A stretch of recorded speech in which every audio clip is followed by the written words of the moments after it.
Welcome to Crip Café, a fortnightly live podcast where we figure out how to be disabled in Aotearoa. We're your hosts today, Soph and Red. Olivia is actually behind the camera today doing the techie stuff, and the usually disembodied voice that is Red is in front of the camera today.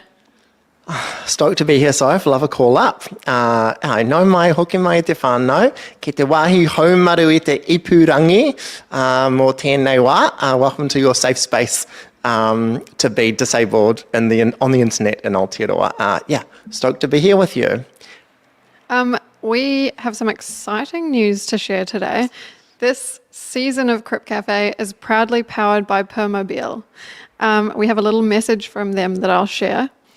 Permobil is proud to sponsor Crip Café. For more than 50 years, Permobil has worked alongside wheelchair users, clinicians and communities to create assistive technology that supports mobility, independence and participation.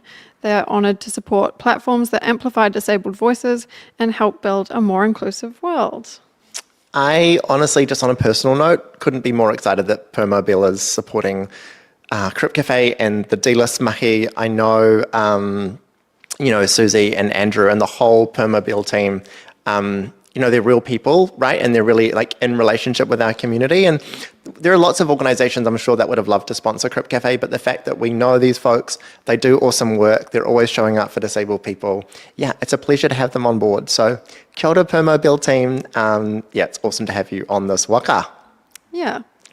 And so if anyone else wants to sponsor us, you're too late. For now.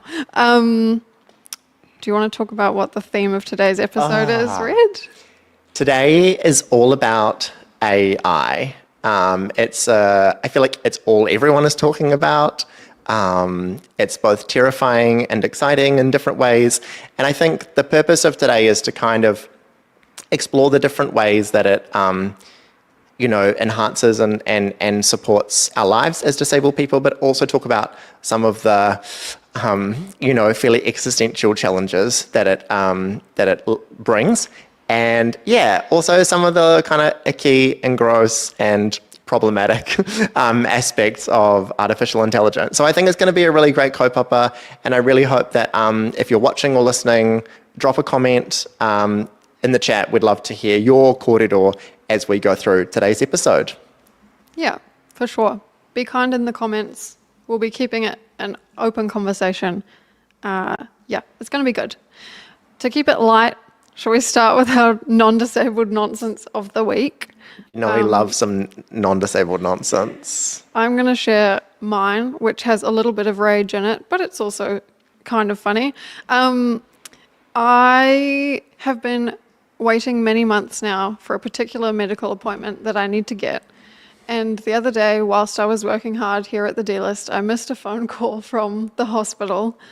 And by missing that one phone call, they declined my referral and put me back at the bottom of the waiting list, which means I have another 9 months to wait before I'm going to get an appointment. That's not real.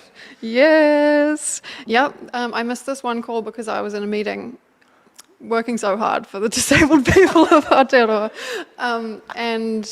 They went back to my doctor and said, this person is not interested in the referral because I didn't answer the call. And so I've gone back to the bottom. The inference that you're not interested. Also, disabled people are notoriously not great at answering the phone. I mean, cut us some slack. Honestly, at least 2 attempts to contact me, surely, before they scrap me back to the bottom. So that's my rage-filled non-disabled nonsense. Yeah. That's so fair, and I'm so sorry that happened. Thank you. My non-disabled nonsense for the week is I was at an event recently, and they had a low sensory space, quiet space. It was fantastic. I arrived a little bit late. I was feeling a little bit dysregulated, so I was like, cool, I'll go jump in the low sensory space. I kind of thought I was on my own. I was just sort of trying to, relax into myself. No sooner had I entered the low sensory room that someone who was a staff member at the event sort of very enthusiastically followed me into the low sensory room and started interrogating me about all the things that I might need or all the help I might need, or did he want Did I want him to turn the TV on for me in the low sensory space? Like, I was getting more overstimulated and more sensory, a stimulation than I was outside the low sensory space. It was a very bewildering experience. So, it was also my first time in a low sensory space. So I really feel like it wasn't a great place to start my low sensory journey, but it's all right. It wasn't our D-list community hub low sensory room. It was so far from that. But anyway, it's all good because, we're all learning, we're all on a journey. I feel like, I guess it's good that more places are recognizing the benefit and the need of having a low sensory space, but the quality across the board is very variable. The types of things that are available, it's interesting. It's like, it's one thing to call it a low sensory space, but it's the execution, that's really where the magic happens. So, onwards and upwards. They need to get a hold of that, that like Kmart sensory light that Jogan brought into the office that like makes the podcast room orange. Anyway, we can give tips on sensory rooms another time. Let's talk about AI.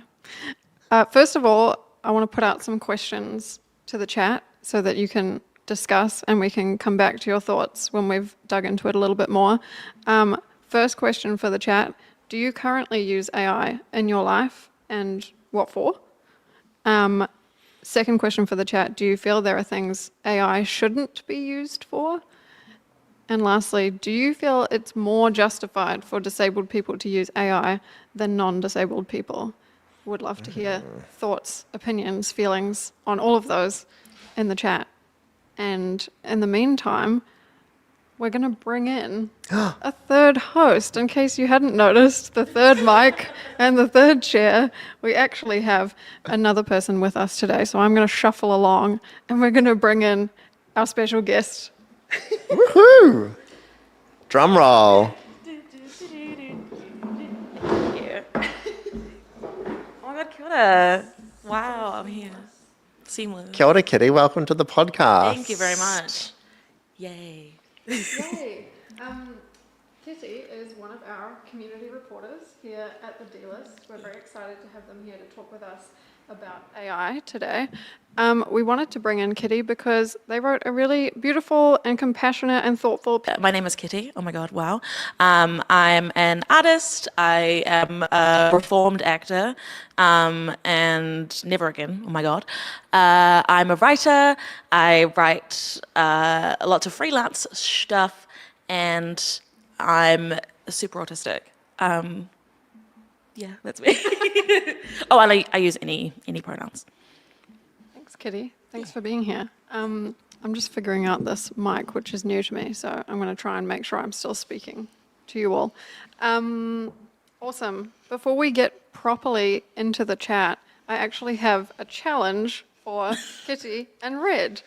I'm going to play the role of someone giving a prompt to an AI, and Kitty and Red are going to be our organic intelligence today, and they're going to respond to my prompts.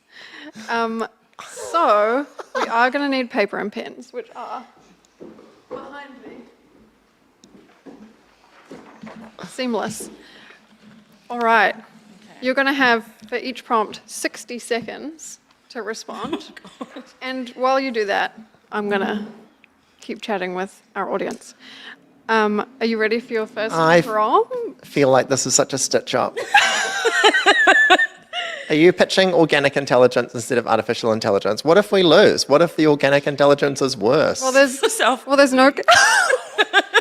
no competition because we're not asking AI to do the same thing. It's just you guys and your interpretations of these beautiful prompts that have been designed by producer Jogan. So first of all, let's get silly with it. Write me a breakup text to send to my partner on their birthday. And you have 60 seconds to do this. Go. I just want to share that this is something that actually happened to one of my best friends. I'm so sorry, name redacted, if you're watching this, to spill your tea like this. But one of my closest friends was dumped by their partner on their birthday. And surprisingly, it kills the mood. It really kills the vibe of the birthday party and all the attendees. But surely there has to be a compassionate way that you could break up with your partner on their birthday.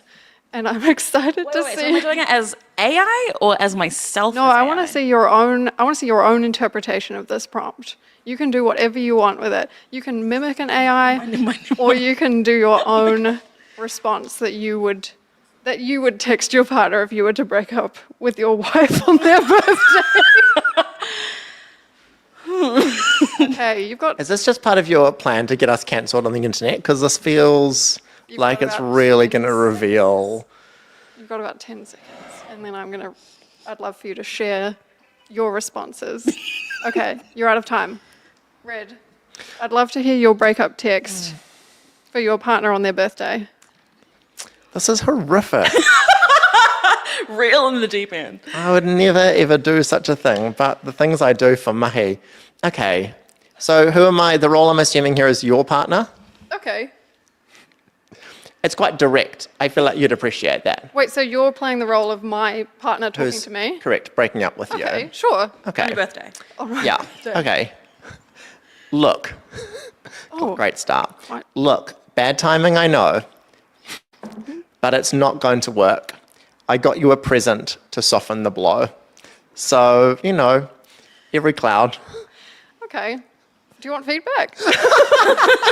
Would you give Claude feedback? In which yes. case, no. I reckon the giving me the present actually is now that present's going to represent my birthday heartbreak. So I don't know if you thought that one through. You set the prompt. I did actually. Jogan set the prompt.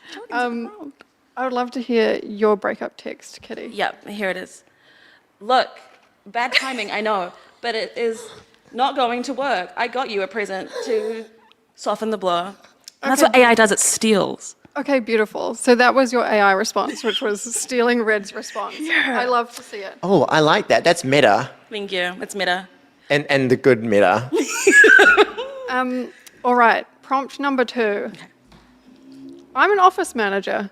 Please write me a friendly email reminding staff to flush the toilets after they go for number 2. Friendly email. So hang on. Am I sending the email? This is if you need to tell your staff to flush the toilets. Oh, gosh. Have a think. You've got This is 60 something, seconds. I've got to say, this is something I would ordinarily take half a day. I would agonize. I would agonize over that. You have about 50 seconds now to think about Oh how my you want to say that. goodness. I feel like working in an office, you spend a surprising amount of time talking about toilet admin. At my previous workplace, name redacted, I feel like we had a number of long conversations about what was wrong with the toilets, what needed to change about the toilets.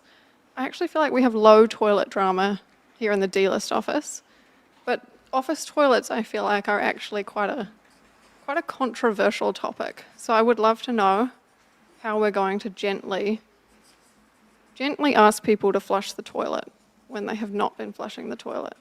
And if anyone wants to make their suggestions of how you would respond to this prompt in the chat, I would love to hear how you would send this friendly, gentle email.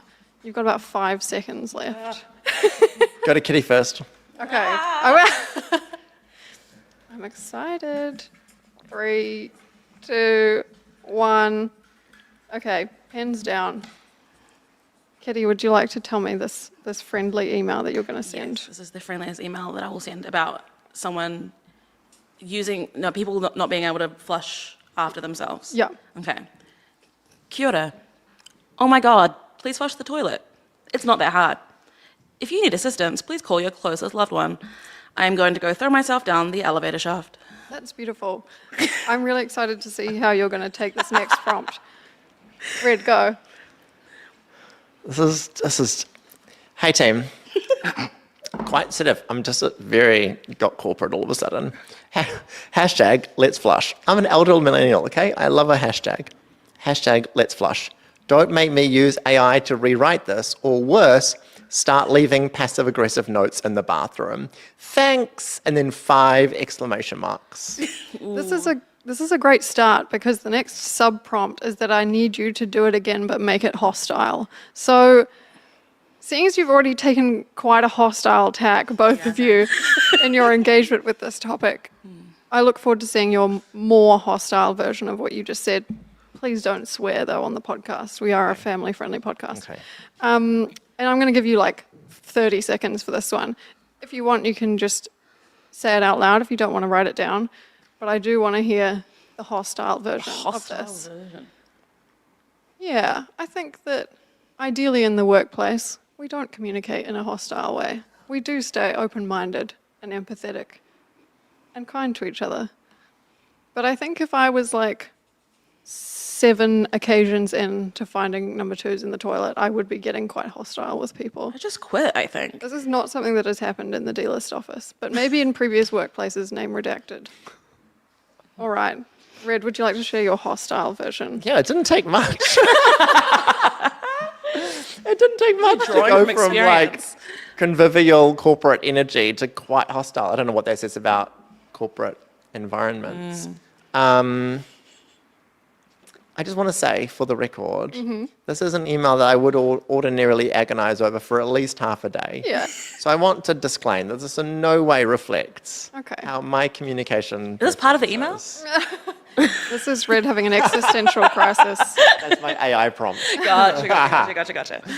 So I just crossed out hey, so now it just reads team, comma, let's flush, hashtag let's flush. So I've kept that in there because I feel like that's giving corporate, it's like not too hostile, but again, team, hashtag let's flush, don't make me start naming and shaming. Ooh. Thanks, no exclamation marks. Oh, okay. I like that. Hey, interesting. You still were measured with the hostility, but it's good. I mean, naming and shaming, I feel is quite aggressive. Actually, yeah. If you can tell who did it, then yeah, okay. Ugh. Kitty, would you like to share your hostile version? I didn't really think of a hostile version because mine it was pretty hostile. Maybe that just speaks to the kind of person I am, but it would go something like, Kia ora, oh my God, please flush the toilet. It's not that hard. If you do need assistance, please call your closest loved one. That is not me. I am not your mother. I'm going to go throw myself down the stairs. Oh, okay. Instead of the elevator shaft. Yeah. More inaccessible. Yeah, yep. There we go. And that's hostility. The less accessible, the more hostile yep, it yep. is. Agreed. Okay, right. I think you're going to really love the next one. I would like you now, organic intelligence, to please tell me the definition of ableism. Oh. Define ableism for me. You've got another 60 seconds. I think this is a beautiful prompt because there are lots of different ways that people might interpret this word in their own lives, in their own contexts.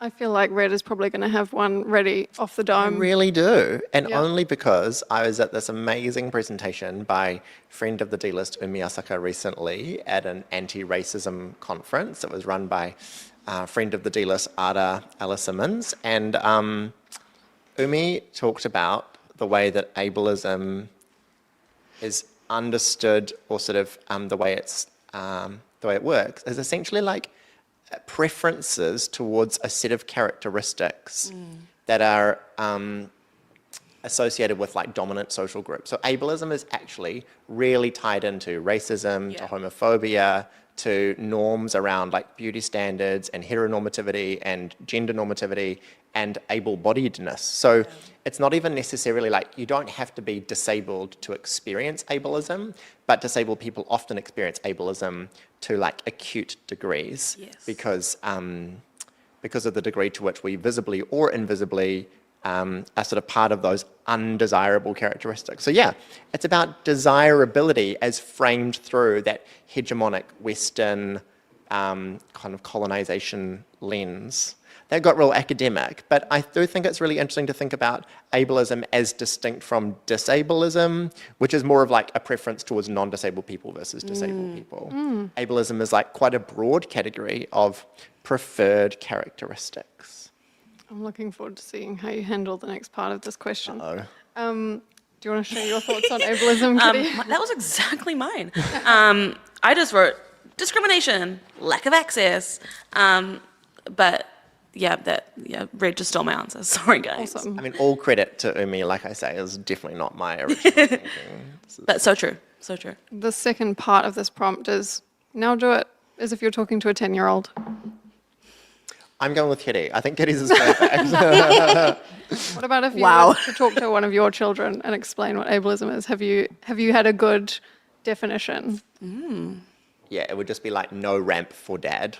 Okay. Yeah. Okay. Yeah. Yep. Good starting point. Do you want to add anything to a 10-year-old ableism definition?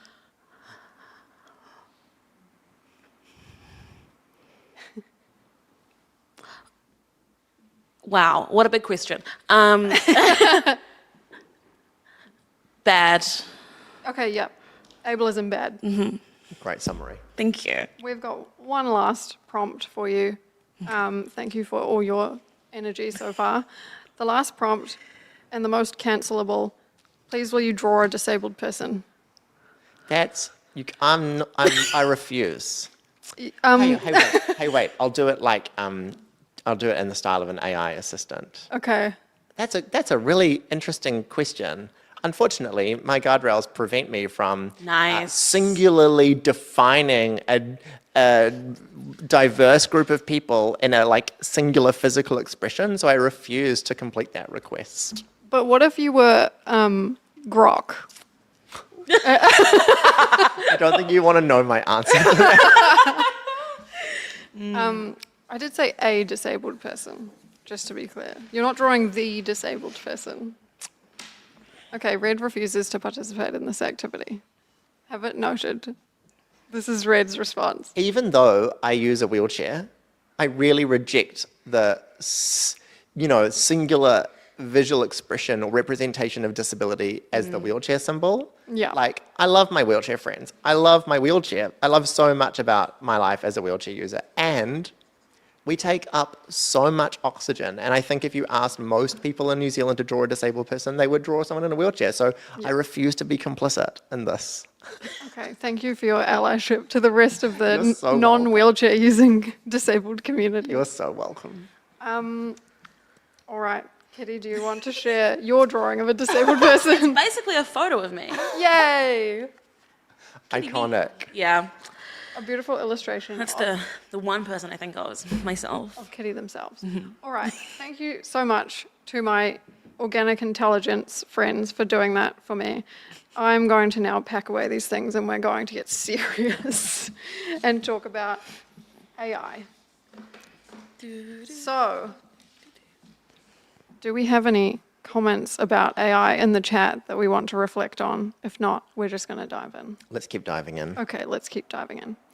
To get started, I thought we would explain what we mean when we say AI, and I'm actually going to pull a few sentences from this beautiful piece about AI that was written by Kitty on our website. So, quote, when we talk about AI in 2025 or 2026, for the most part, what we're actually talking about is generative AI. In its simplest terms, traditional AI uses programmed data to perform basic functions like customer service chatbots, internet search engines, or self-driving vehicles. On the other hand, generative AI uses data to create something new-ish, like songs, images, poetry, or emails you can't be bothered writing. So I do think most of the time, a lot of what we will probably talk about and what a lot of people think of when they think of AI is generative AI, but there is a distinction between those two things. And some of the different things we might touch on might fall into traditional AI more than generative. So just good to clarify the difference between those things.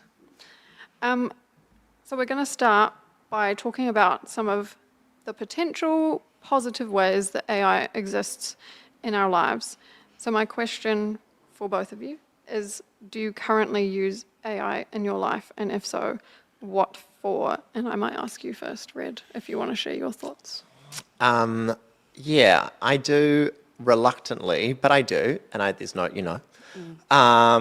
So I will use it for meeting notes. I often find that after a meeting, especially if there's things that I've promised to people, those things can quickly evaporate once I leave the meeting room, something about online meetings that just like they feel very ephemeral. So I will often use it for meeting notes and make sure that I do what I say I'm going to do. So yeah, I feel like if that allows me to honor my commitments to people, then I think that's that's really helpful. Sometimes I'll also use it to summarize large documents. So particularly if it involves like really dense language or policy language or language that I just find really difficult to stick with. Occasionally I've used AI to help me understand what is the gist of this thing. I've tried to get into like the Notebook LM, like make a podcast of this thing, but the voice is just, I Make a podcast of it? yeah, they like have this fake conversation about your 94-page policy document, but I don't find that any easier to stick with. So it like represents itself as like two people having a conversation? correct. Wow. Yeah. Like it's kind of uncanny the first time you hear it. But weirdly, anyway, it hasn't clicked for me. But yeah, I mainly use it for those two things at the moment, is like summaries of things and to help, remember what I promised people I would do. I think in my life, am not actively using AI for anything, but there are quite a few places where it has become integrated in things I was already using. Yeah. So, for example, there's an app I use, which is like a planning tool for neurodivergent people. And they've recently kind of relaunched themselves as an AI forward planner. And so although I'm not actively using any of the AI features, they're deep in there. Like it's automatically suggesting things and answering things for me without me prompting it. Yeah. And that's happened to a couple of other apps that I use quite a lot. So I'm sort of torn at the moment about what I want to do with those. But yeah, I've found it interesting that for me personally, the additions that have been made through AI are not useful. But I can see that they've been made in an attempt to smooth the process for people who might be struggling with certain aspects of it. Like one of the things it does is when you type in the name of the activity that you're doing, it will suggest how long that might take.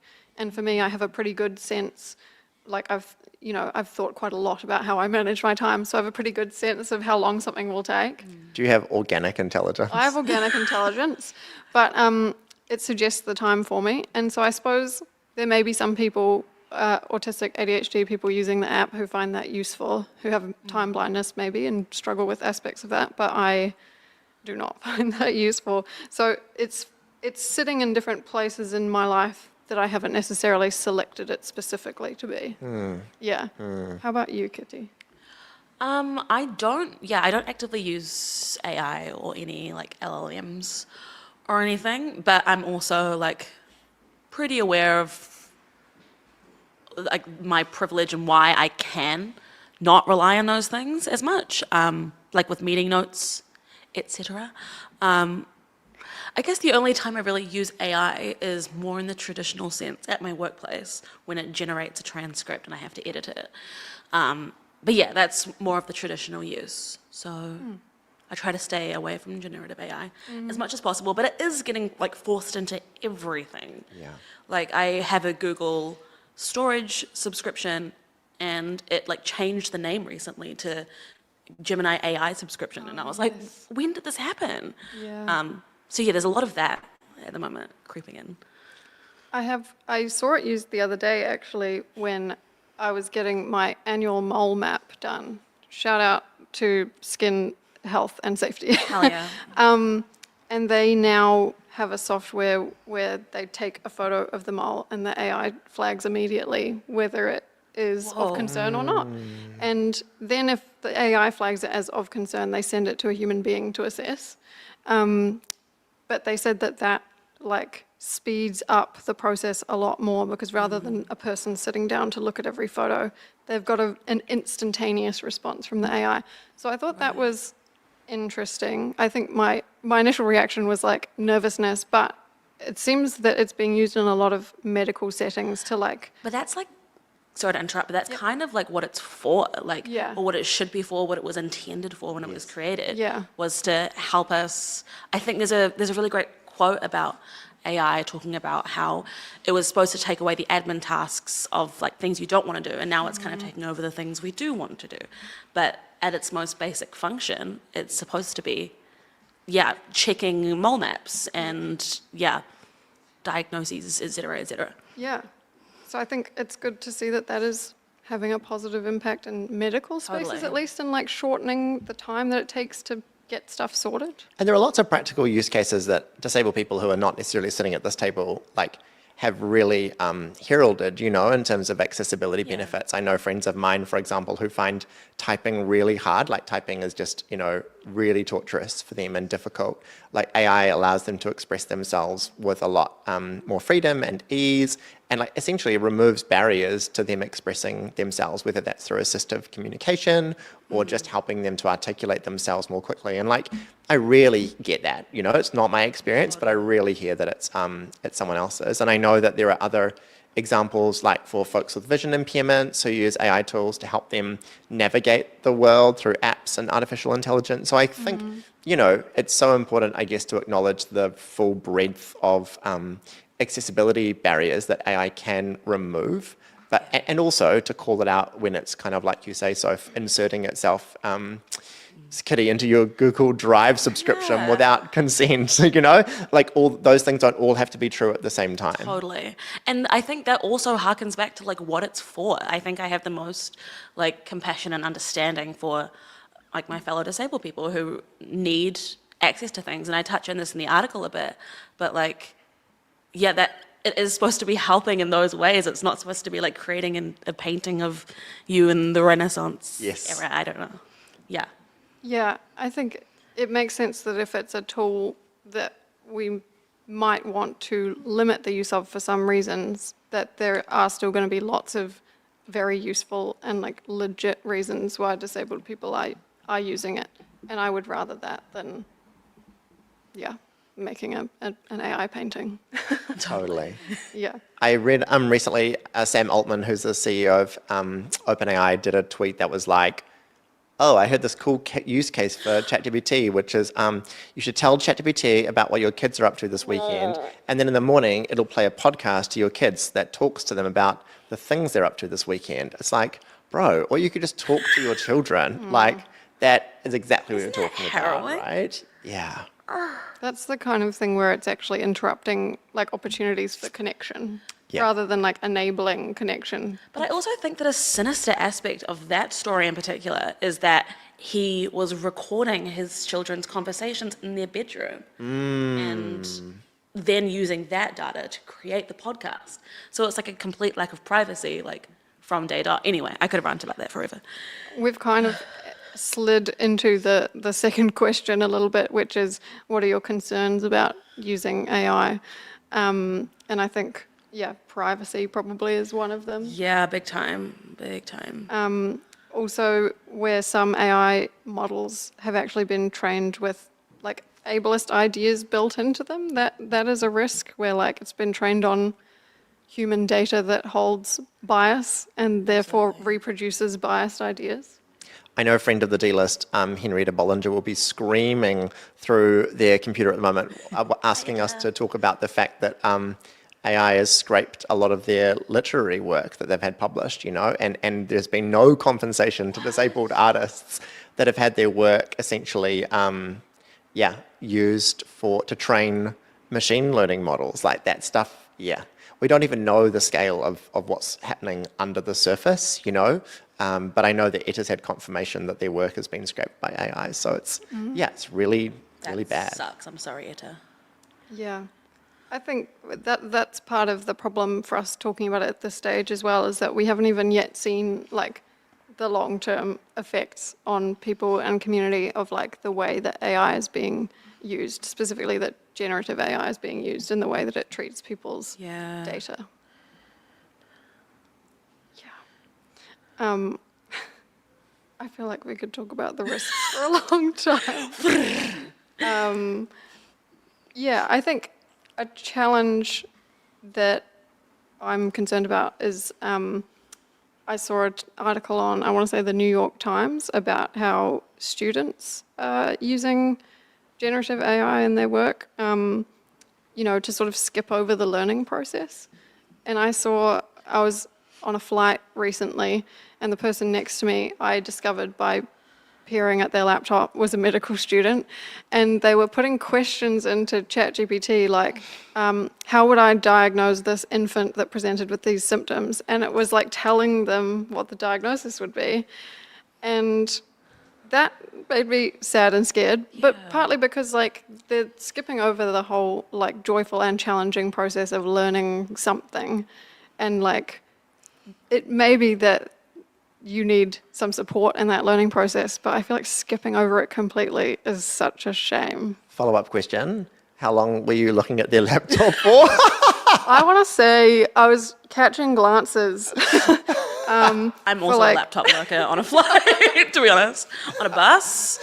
You got it there, I'm going to look at it. Sorry. I was peering over for maybe like 5 minutes, trying not to be caught, but like they were pretty shamelessly putting their like uni med student questions into the ChatGPT.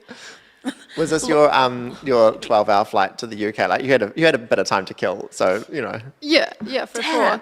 12 hours. This person also didn't get up to go to the toilet once. Anyway, they were in the window seat. If you want to talk about toileting and planes, that's a whole nother. If we can log that for next Crip Café, I will happily come back and feature on that episode because toileting on planes, whole nother Oh co-pupper. my goodness, I can Let's imagine. Save that for another day. But yeah, I guess that the not embracing learning and like missing out on opportunities for skill development. I know that there's sort of a balance there where like their learning might be enabled by using AI in some way, like whether it's summarizing notes or something, but it's the like not having the opportunity to hone your own like instincts and your own knowledge that, that's the part that is scary to me.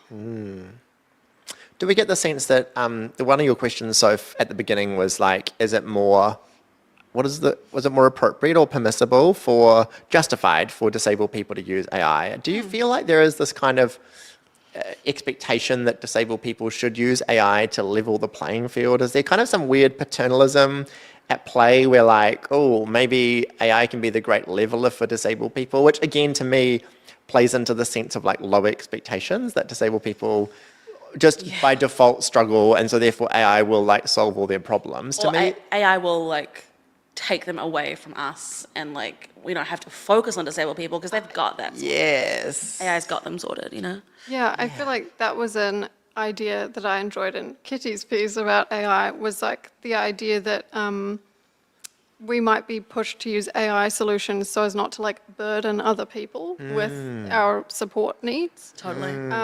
And that also being a thing that disrupts connection. Like, I don't know, I would so much rather a friend ask me to like help them write an email, which has happened many a time, than for them to ask ChatGPT, because then we also get a cool conversation about it. Yeah. And I get to feel good that I helped a friend. Because there's also a thread of that, which is like AI can help people who might find particular social interactions challenging, right? You can practice whatever. I mean, what do you make of that side of the discourse? I mean, you're asking two autistic people how we feel about challenging social interactions. I will say that I am 31 and I've had many challenging social interactions over the years. And I don't know, would I have learnt life's lessons in the same way if I had had a generative AI to tell me what to say to people? I think it's good that I was my strange autistic self and have figured out how to navigate that in the world. I don't know, what do you think?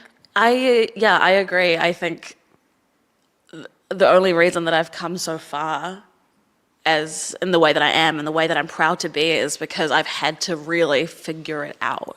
And not to say that there aren't, tools that are helpful and ways that we can reach out and connect to each other, but like, there's something to be said for just like figuring out in the moment, being thrown in the deep end and just watching other people, I think is a big part of my autism at least, is trying to figure out how do they react? Okay, cool. That's kind of normal. Yeah. And AI can't really tell me that. Yeah, I think that, we have a comment. I love to help my friends write hard emails. Hell yeah. Yes, it's fun to also learn about the way that my friends think they should write emails and to be able to tell them that it's bad and they did a bad email.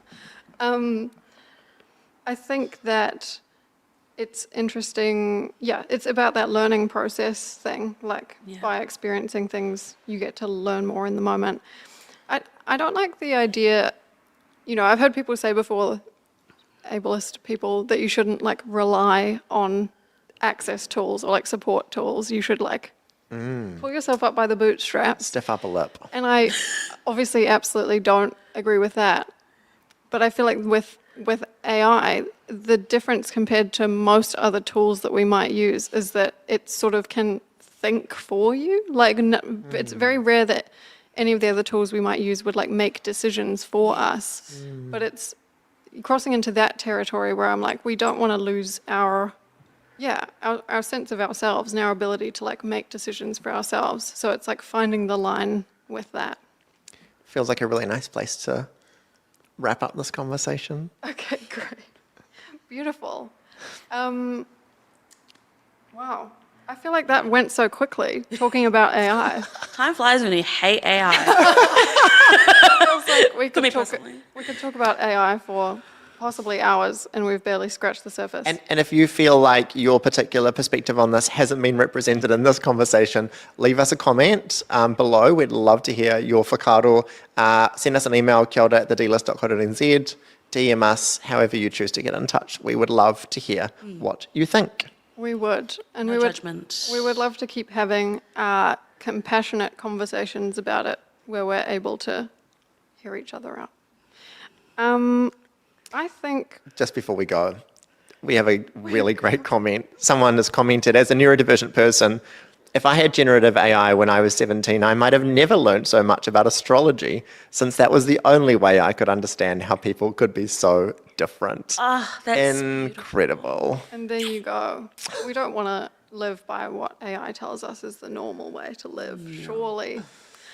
Okay, well, I think we're going to skip over disability dilemmas for today because we've gone a little bit. we have none. We've actually got no dilemmas as a community. Everything is solved. But we've had a great time talking with you about this potentially heavy topic. It's actually felt quite nice. It's been so nice to have a guest host. Kia ora, Kitty. Thank you for coming in and gracing having me. the Crip Cafe studio with your presence today. It's been delicious. Of course, thank you for having me. And just to wrap things up, I want to say thank you again to our sponsor. The rest of this season of Crip Yay. Cafe is proudly powered by Permobil. Thank you, everyone at Permobil. Ka kite. Bye.